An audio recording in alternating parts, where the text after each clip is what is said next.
Greetings, travelers. Draco Breach reporting in for a review of the February 8th Nintendo Direct.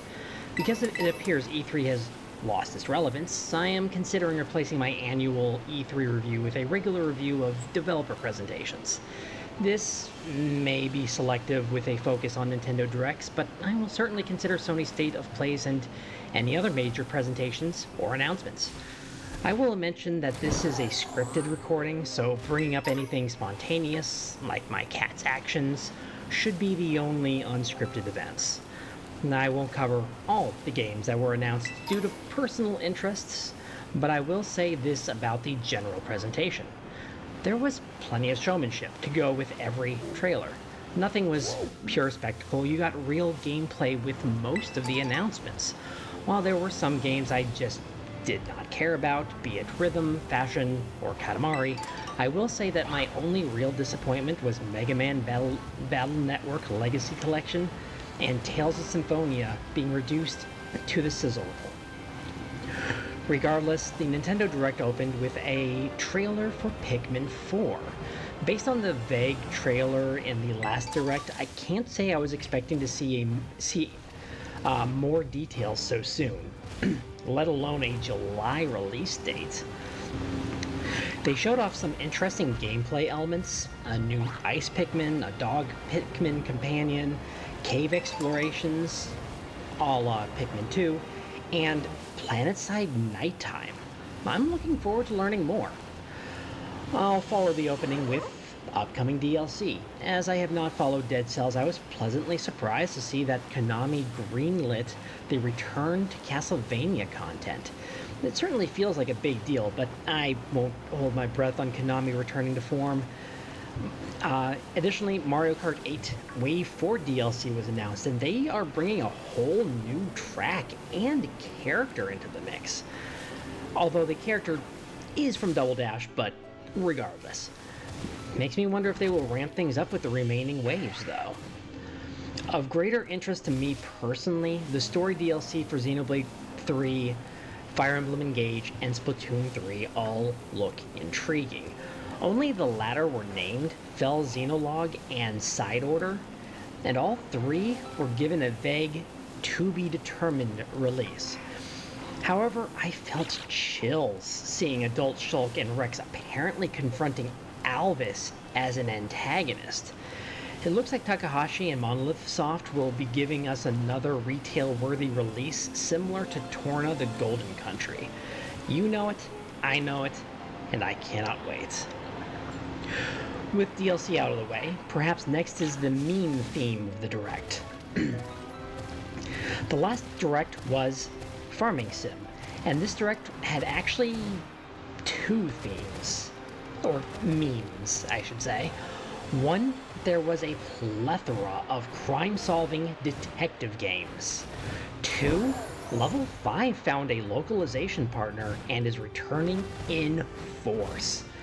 No, seriously, Level 5 alone had like 3 to 4 games, including a teaser for a new Professor Layton game.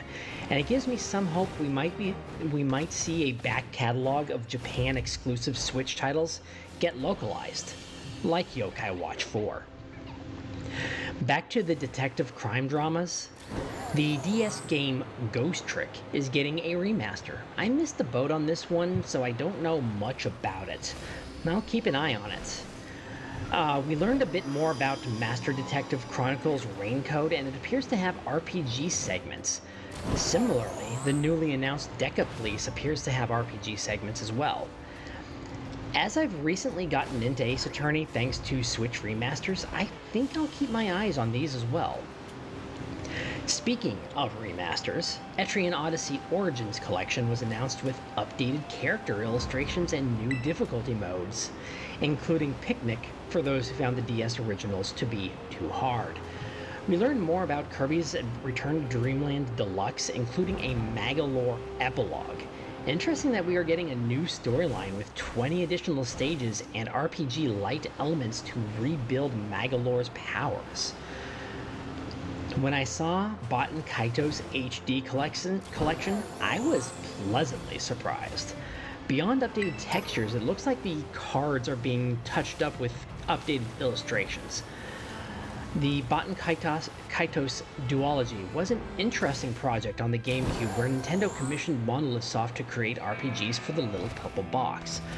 Personally, it feels a little strange to have Bandai Namco's name attached to the project considering its history, but the relationship between Nintendo and Bandai Namco has been rather positive. Regardless, I can't talk about remasters without bringing up the heavy hitter, Metroid Prime Remaster. Based on comparisons I've seen, it's obvious the overworld has been remapped, all the particle effects have been replaced, and they have made massive improvements to nearly all of the textures, alphas, lighting, and shadows.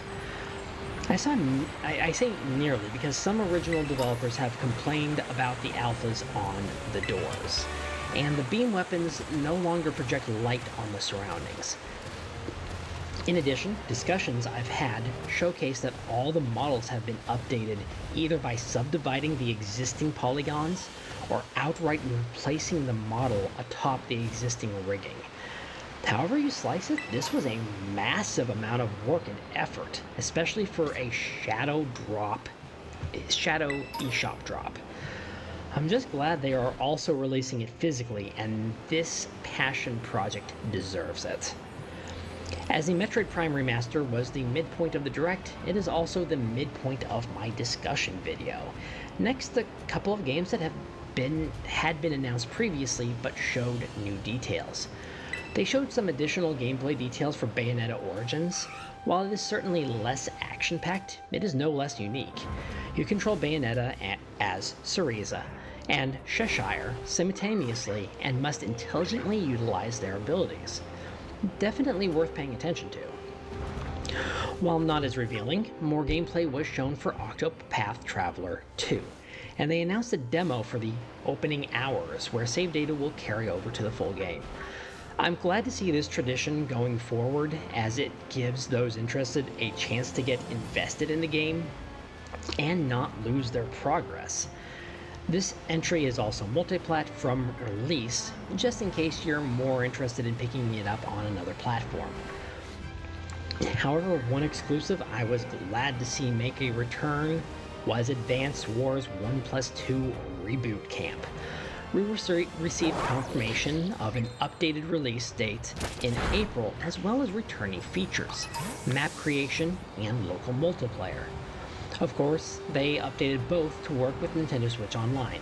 The animation during the presentation was top-notch, and I hope that indicates what to expect from story cutscenes. Speaking of Nintendo Switch Online, 2 new systems were announced with the Game Boy and Game Boy Advance. The latter does require the Plus expansion pack add-on. I think the GBA support is just the value add to Nintendo 64 and Sega Genesis to get me on board to update. Still, the starting lineup looks good for both systems, and the roadmap also looks good. There are some games I'd like to see added to the service, but we'll see where it goes from here. Before getting to the closer, there were 2 new game announcements that stood out to me. One wasn't exactly new, but it was a Kickstarter that now has a release date and demo, Sea of Stars.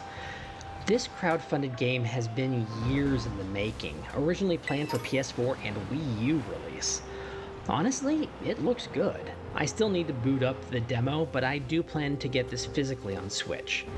It is multiplat, but they took the opportunity Nintendo gave them to have their release and demo announcement trailer in this Direct, and were pleased as punch for the offer. The second new game is a sequel to a 3DS game, or series, by the title Fantasy Life I, The Girl Who Steals Time. I remember playing and enjoying the original, and this one looks to add several new mechanics. It looks like they have revamped the job system, but I need more details to confirm. The big changes, however, are the time travel and builder mechanics.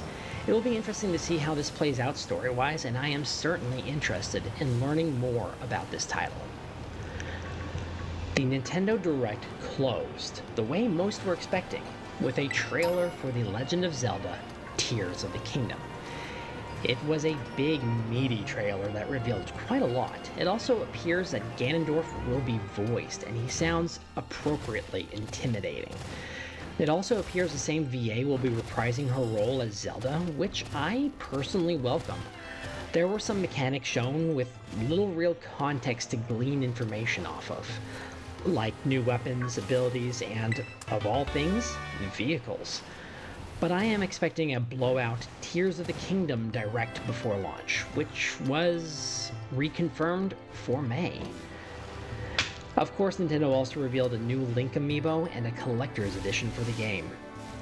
As of writing this script, the amiibo is still readily available to pre-order, and I have not seen the collector's edition switch from coming soon to pre-order now. Regardless, I'm excited to get my hands on this game, and the steelbook in the collector's edition looks amazing. Overall, I think the Direct was a fun watch. There was something in it for everyone, and I've seen a lot of positive reactions even to the fashion game. Nintendo kept up a good pace throughout, and they packed the Direct full of information. We saw information on big tentpole titles for spring and summer in Tears of the Kingdom and Pikmin 4, respectively. We saw a huge surprise with Metroid Prime Remaster. We saw a great third-party and indie support. I think the Switch has a good lineup to look forward to, and support continues to be strong. There are still titles to look forward to, like Metroid Prime 4. If the rumors are true about Metroid Prime Remaster, then it's been ready for a while, and this release means news for the fourth installment are likely forthcoming. I'm honestly hoping to see Metroid Prime 2 Echoes and Metroid Prime 3 Corruption receive similar treatment to the first game, but rumors are that they will only receive minor updates, like HD textures and lighting. The February 8, 2023 Nintendo Direct gave us plenty to ruminate and look forward to. However, I've just shared a few of my thoughts through my interest in basic observations. Let me know what else you'd like to discuss in the comment section below. Did I gloss over something you are interested in and still want to talk about? Is there a topic I hit on that you want to delve deeper into? Until then, this is Draco Breach reporting out. God bless and safe travels.